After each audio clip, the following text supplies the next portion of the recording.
Hola. A ver, ¿alguna vez al ver a una de esas empresas gigantes, nos hemos preguntado de dónde sacan el dinero para esos proyectos tan enormes? Bueno, muchas veces la respuesta está en algo llamado deuda a largo plazo. Hoy vamos a desglosar este concepto que es súper importante, porque puede ser el motor que impulsa a una compañía, o si no se maneja bien, la puede meter en serios problemas. Y esta es la pregunta del millón, ¿no?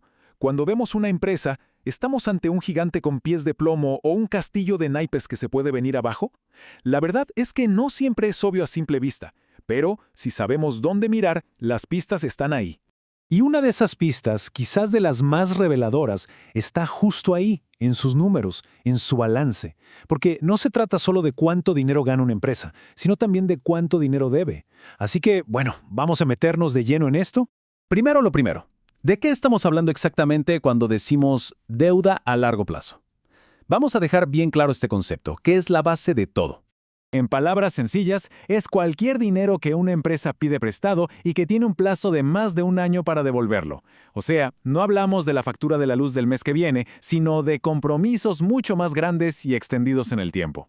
Y ojo, que esta deuda puede venir en distintos sabores. Puede ser un préstamo bancario de los de toda la vida, o bonos que la empresa vende en el mercado, también hipotecas sobre sus edificios o fábricas, e incluso algunos tipos de contratos de alquiler o arrendamiento.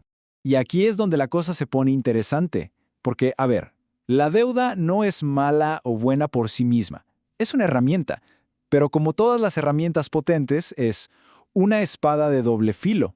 Por un lado, es una palanca increíble. Permite a las empresas meterse en proyectos enormes, como construir una nueva planta o comprar a un competidor, sin tener que vender más partes de la compañía. Pero, por otro lado, cada peso de deuda es una promesa de pago, con intereses. Y si las cosas no salen como se esperaba, esa promesa se convierte en un peso enorme que puede arrastrar a toda la empresa hacia abajo. Entonces, ¿cómo se ve todo esto en el día a día de una compañía? Pues la deuda a largo plazo deja una huella muy real y medible. Vamos a revisar 5 de sus impactos más importantes. A ver, todo empieza con la capacidad de financiamiento, que es como el combustible para crecer. Pero claro, más combustible aumenta el riesgo financiero. Y ese riesgo golpea directamente la rentabilidad, porque hay que pagar intereses y eso reduce las ganancias. Además, los que prestan el dinero suelen poner restricciones, limitando lo que la empresa puede hacer. Y la suma de todo esto, al final afecta la calidad del crédito de la empresa, o sea, su reputación financiera. Bueno, hasta aquí la teoría.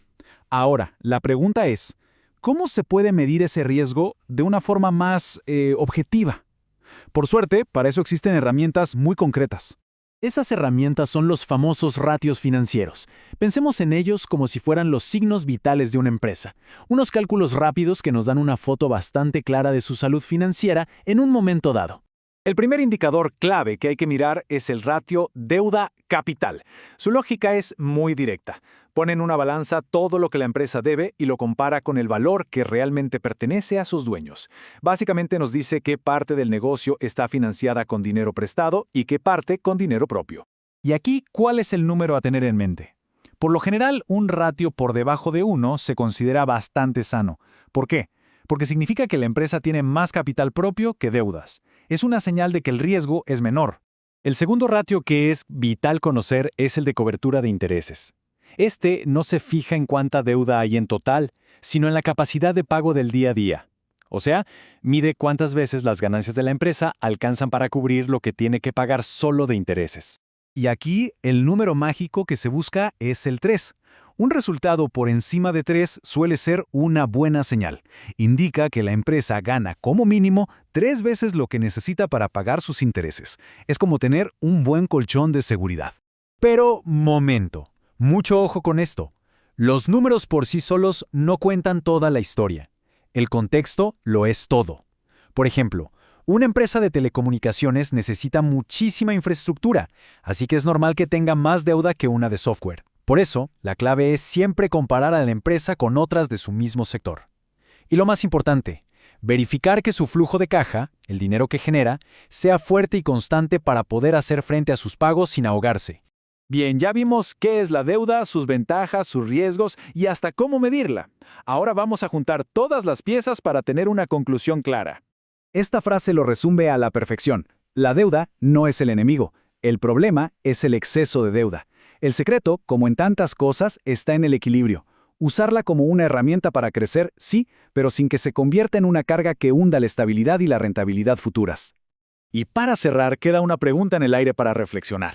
La próxima vez que se analice una oportunidad de inversión, más allá de las noticias del momento y de su potencial, ¿no valdrá la pena tomarse un tiempo para bucear en su balance y entender de verdad su nivel de endeudamiento? Muchas veces, ahí está la verdadera clave del éxito a largo plazo.